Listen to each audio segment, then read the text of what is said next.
Ay, at may nakalap na naman ang Veshe nyo na bagong recipe na luto ng isda, mga Veshe. Ang tilapia lang naman ang isa sa pinakapaborito kong isda. At dahil nga nakakasawa rin din naman ng prito o ang gata, abay gulat ang Veshe nyo, pwede rin naman pala siyang iputsero. Hello mga Veshe ko!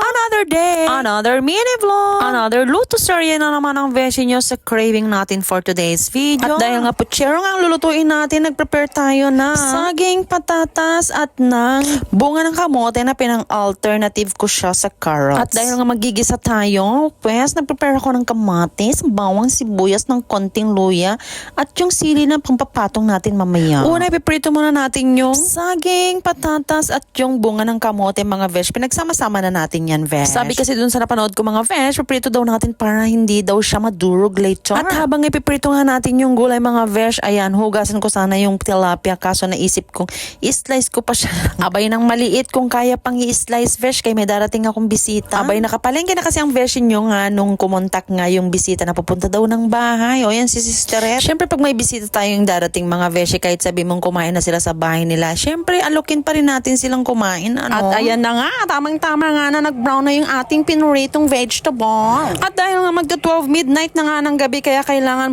karak-karaka na tayo magluto. Ayan, sinunod ko ng iprito ang ating fish. Siyempre low fire lang yan para hindi ma-rush ang kanyang pagkaprito. At habang nga pinaprito kaya mag-emote muna ako. Abay, napansin ko kasi simula nung pag-start ko tong video na to ay hindi nakita ang aking presensya. Charis. Ayan nga, flex ko lang yung aming washing na nakalabas na nga sa kanyang hawla dahil nga nasira at hindi tayo makalaba for today's video. At tamang-tama nga, naprito na nga yung ating isda at isusunod naman natin ay magigisa na tayo. Yung napakadami ko nang ginawa sa kusino, pero bakit hindi pa dumarating yung aking buwisita, mga vesh? Diyos ko, 12 midnight na. Ano kayang plano nila? Patutulugin pa kaya nila ako? At dahil nga po cherang tilapia ang lulutuin natin, ayan, lalagyan din natin siya ng tomato sauce. Tamang gisa at halo-halo lang tayo, and then nilagyan ko siya ng konting tubig para maluto yung ating kamatis. At habang nga aantayin ko siyang kumulo, mga Veshi, ay magkikipagchismisan muna kay Veshi Bombs habang inaantay natin si Sisterette na dumating, kay anong oras na pupunta pa kaya yung mga yon. And ayan na, ilalagay na natin yung pinrito nating gulay kanina. Ayan, bilisan mo dyan, Vesh. Medyo nga mamadaliin nga natin magluto, mga Veshi, kasi hindi makadiskarte yung aking kasabay na nagluto, kaya nagsalang na siya ng kawali sa kabila kaso hindi makasingit, Vesh. Yung ginamit ko kasing lutuan, mga Veshi, yung malakas ng apoy, favorite yan ng mga nagluluto, kay para mabilis makaluto, ganun. At ayun, nasasabay na natin timplahan, nilagyan ko ng paminta, ng seasoning at ng konting asukal. Di pa para mag-match man kay yung tomato sauce, medyo maasim-asim yung lasa nun, Shiva.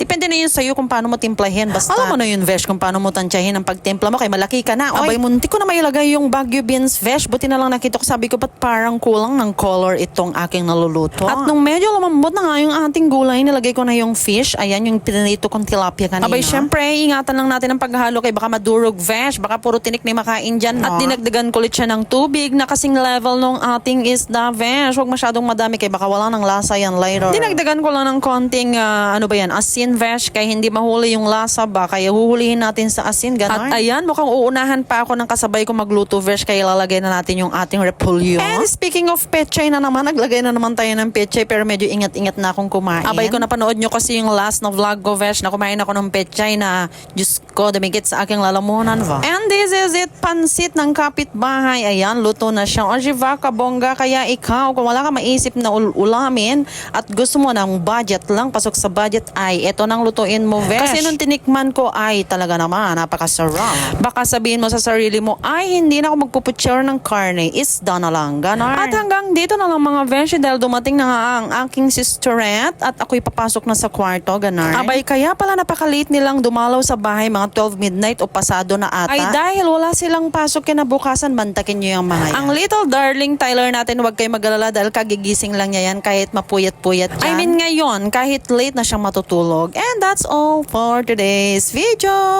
Thanks for watching, Beshi. Bye! Au revoir.